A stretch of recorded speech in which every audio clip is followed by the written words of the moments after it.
The Uber driver kept glancing at me in the mirror. Not the casual check-ins drivers do. This was different. His eyes held something heavy, something that made my stomach turn. I was just trying to get home from the airport after a long business trip, exhausted and ready to collapse into my own bed. But then he cleared his throat and said words that would shatter everything I thought I knew about my life. "Ma'am, I need to tell you something about your husband. My name is Jennifer, and I've been married to Michael for 7 years. We have a beautiful home in suburban Denver, 2 dogs, and what I thought was a solid, boring, perfectly normal marriage. Michael works in finance. I'm a marketing consultant. We're the couple people describe as stable and sweet." That Tuesday evening in October, I was returning from a conference in Chicago. My flight landed at 9 p.m., and I'd ordered an Uber to take me home, a 40-minute ride through the city and out to our neighborhood. The driver's name was James. Mid-50s, salt and pepper hair, kind eyes that now looked tortured as they kept finding mine in the rearview mirror. For the first 10 minutes, everything seemed normal. We made small talk about the weather, about how busy the airport was. But I noticed his grip tightening on the steering wheel, his jaw clenching, the way he'd start to say something, then stop himself. Finally, at a red light, he turned slightly in his seat. "I'm sorry, but what's your address again?" "2847 Maple Grove Drive," I said, confused. It was already in the app. His face went pale. Actually pale, like he'd seen a ghost. "That's what I thought," he whispered. "Ma'am, I've driven someone to that address before. Multiple times. Always on Tuesday nights, always around 7 p.m. My heart started pounding. "Okay." "It was a woman," James continued, his voice strained. "Young, maybe late 20s, blonde. She'd always have him meet her outside in the driveway. He paused, clearly struggling.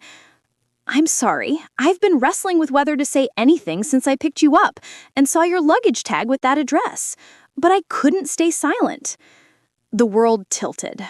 Michael. Tuesday nights? Tuesday nights when I had my standing dinner with my mom? Tuesday nights when he said he worked late? Are you absolutely sure about the address?" My voice came out strangled.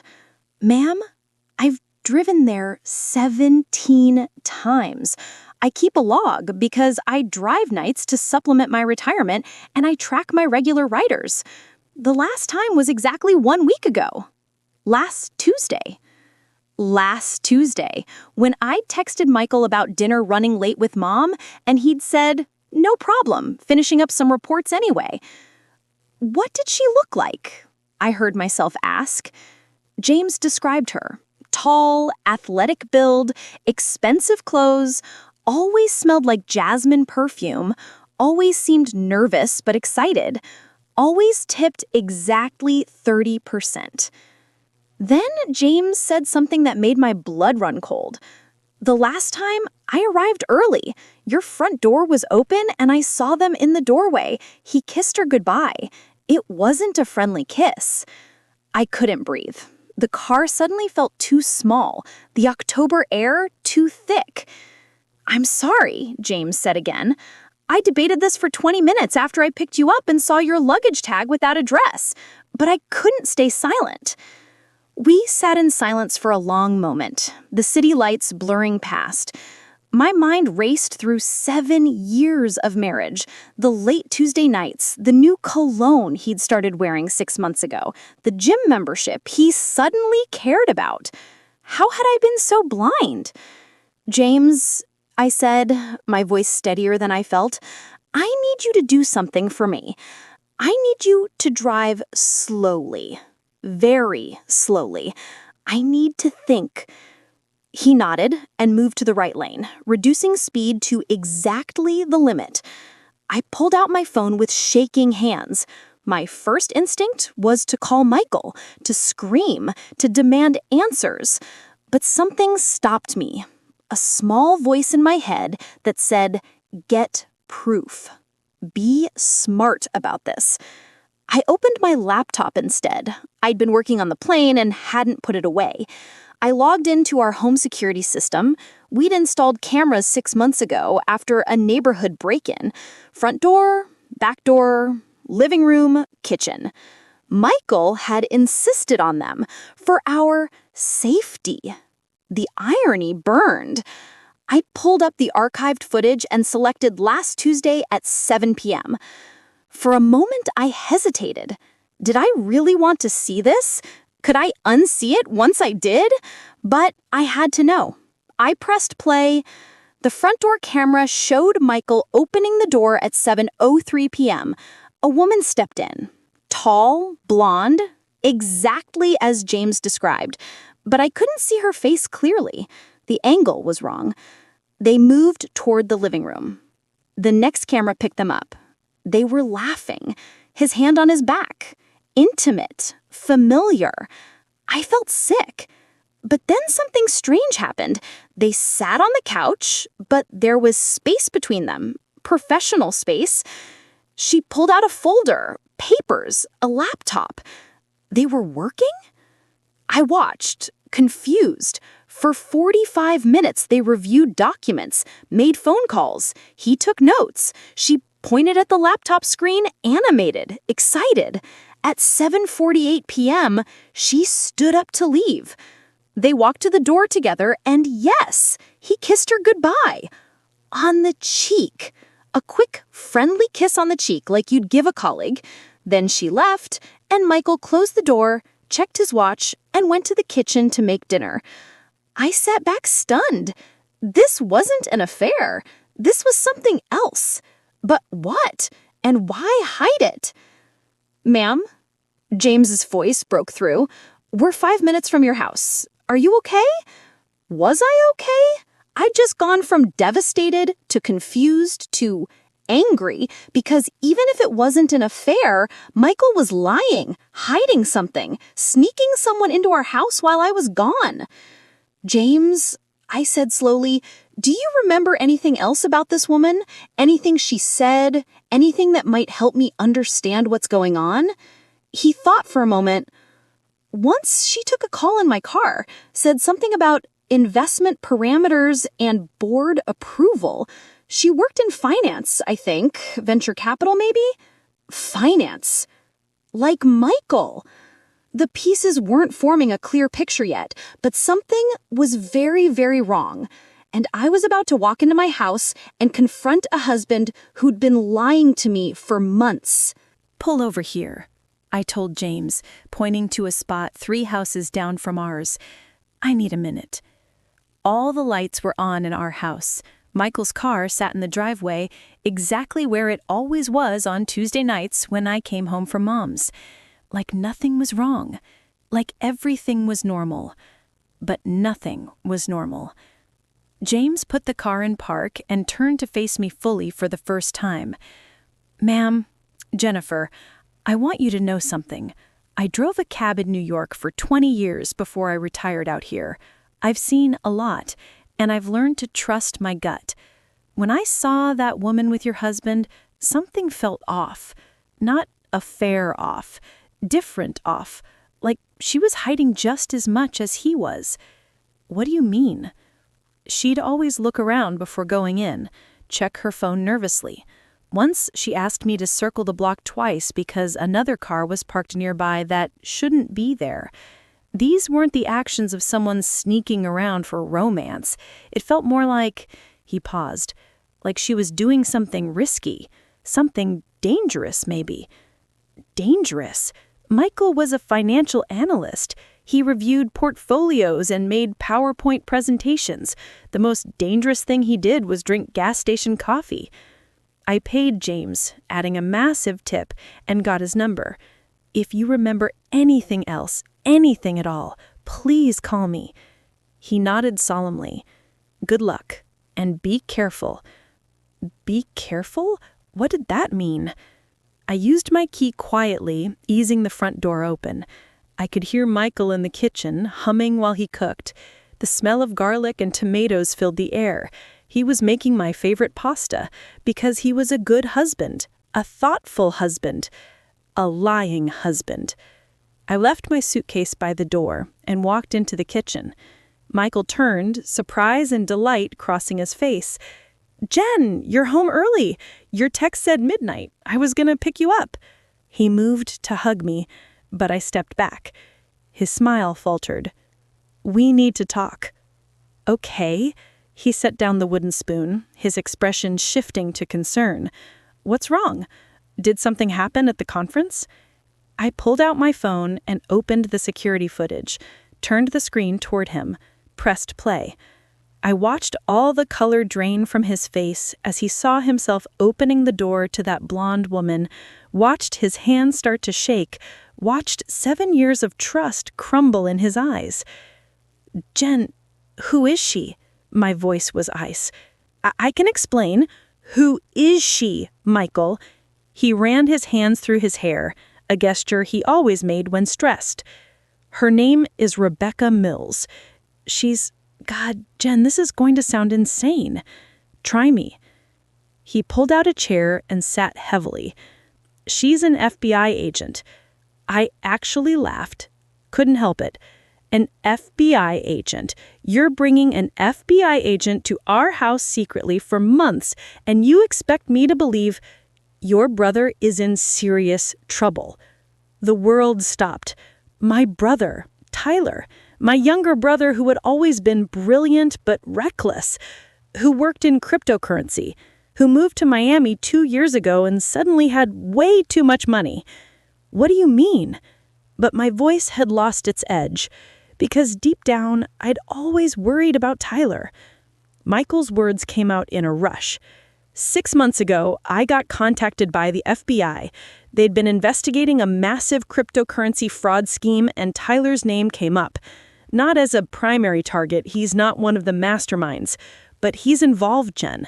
He's been helping them launder money, millions of dollars. I sank into the opposite chair. No, Tyler wouldn't. He got in over his head, owed money to the wrong people. They forced him to help.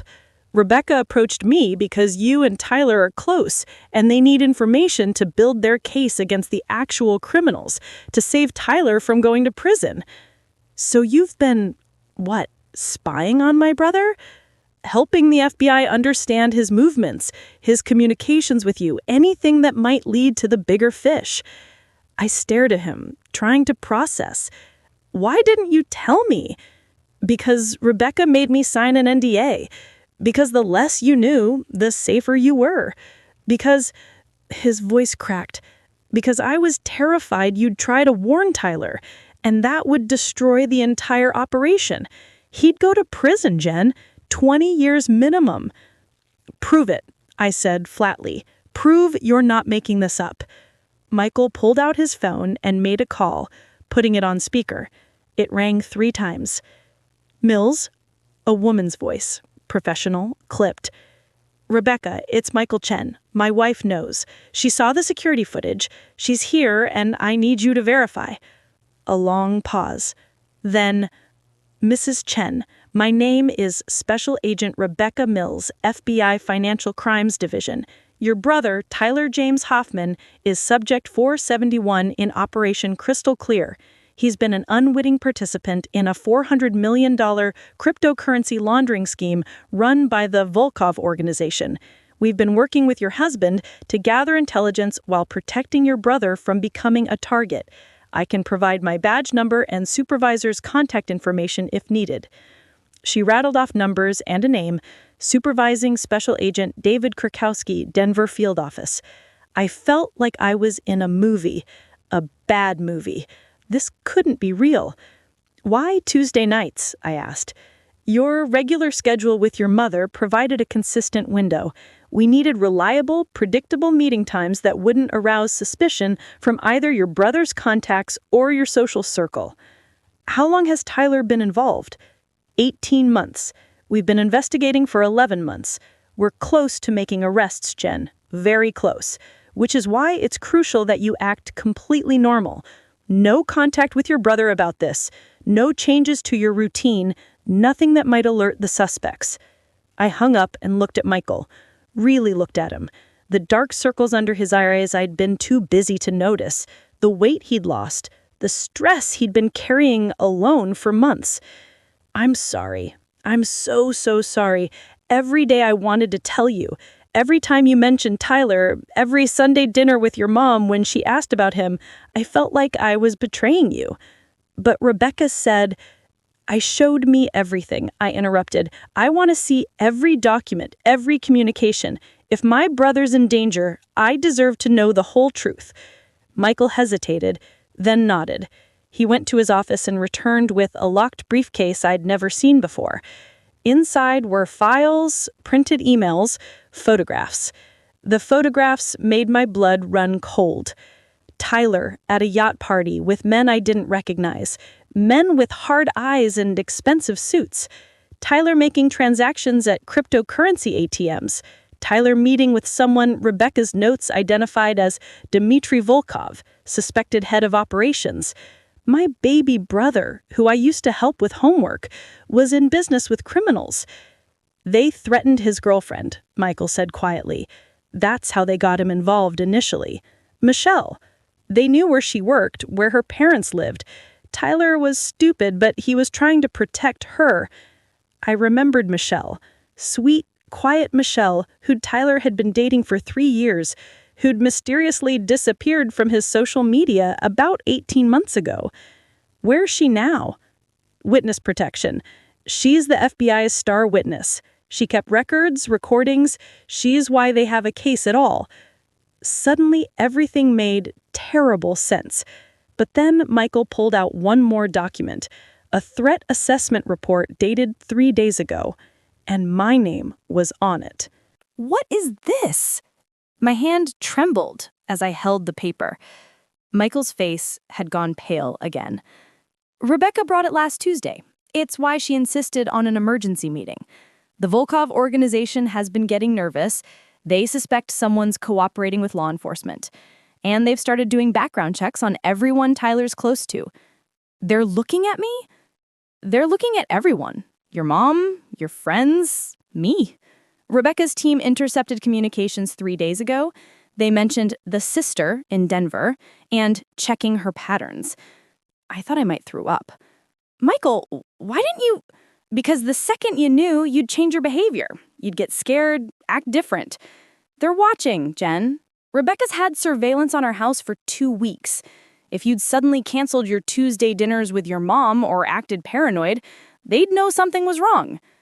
So you just let me walk around as bait? You were never in real danger. He grabbed my hands. The FBI has been protecting you this whole time. That construction worker on our street last week? FBI. The new neighbor who moved in across the street? FBI. You've had protection detail for 16 days. My mind raced back. The friendly guy in the hard hat who'd waved every morning? The woman who'd introduced herself as Susan and asked to borrow sugar? All FBI? This is insane, I breathed. This is absolutely insane. Rebecca says they're moving in 4 days, Friday night. They're going to arrest everyone simultaneously. The Volkovs, their associates, all of it. Tyler is going to cooperate fully, provide testimony, and enter a protection program until the trials. He'll probably get probation and community service for cooperation. 4 days, I repeated. We just have to make it 4 more days. Michael nodded. 4 days of normal life. Your yoga class tomorrow, your client meeting Thursday, everything exactly as it always is. I was about to respond when my phone rang. Unknown number. Don't answer that, Michael said sharply.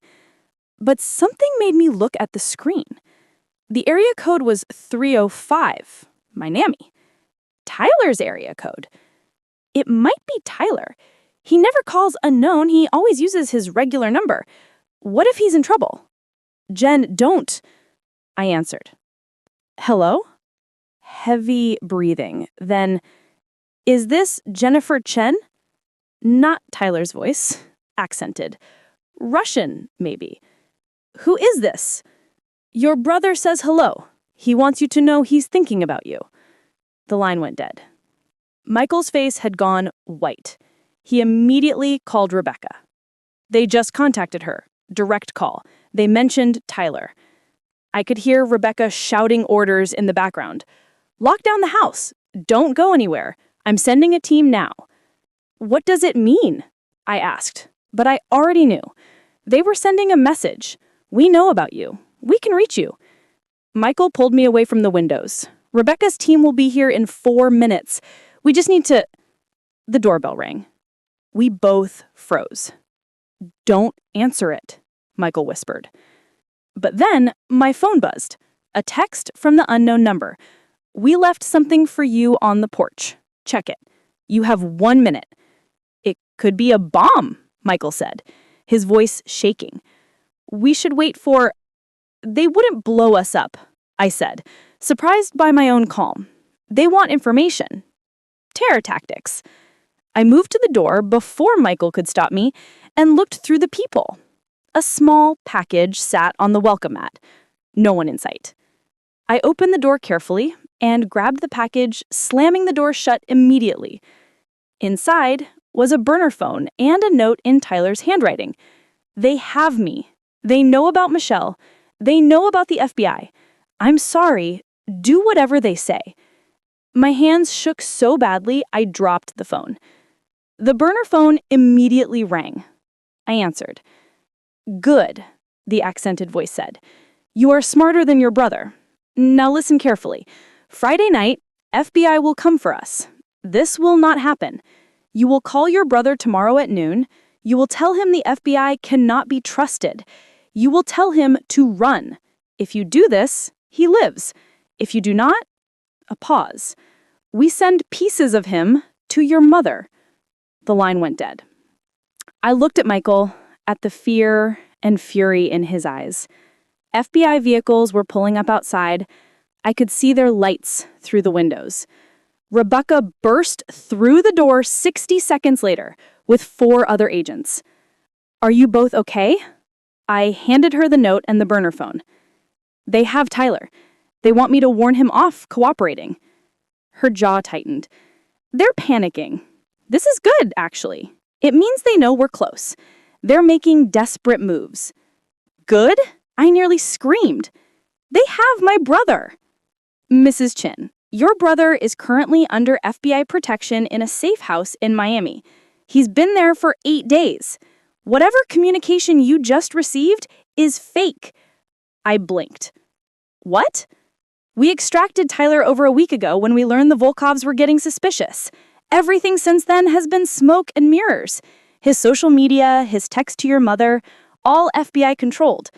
We needed the Volkovs to think everything was normal while we built the final pieces of our case." "So that note? Probably coerced from old handwriting samples. Maybe AI generated. But Tyler is safe. He's been asking about you constantly. Wants to talk to you as soon as we can arrange it securely." The next 72 hours were the strangest of my life. FBI agents basically moved into our house. I had to go to work, go to yoga class, have dinner with my mom, all while wearing a wire and knowing every move I made was being watched by both federal agents and criminals. The hardest part was dinner with Mom. She asked about Tyler, said he seemed distant lately in their phone calls. I had to smile and lie and say he was just busy with work, all while knowing he was in a safe house, all while knowing her youngest child had been involved with dangerous criminals. But I made it. We made it. Friday night, the FBI executed simultaneous raids across 4 states. They arrested 23 people, including Dmitry Volkov and his entire operation. They seized $380 million in cryptocurrency and assets. Tyler came home 2 weeks later, thinner and exhausted, but alive. He hugged me for 10 minutes straight and cried and apologized over and over. He had cut a deal.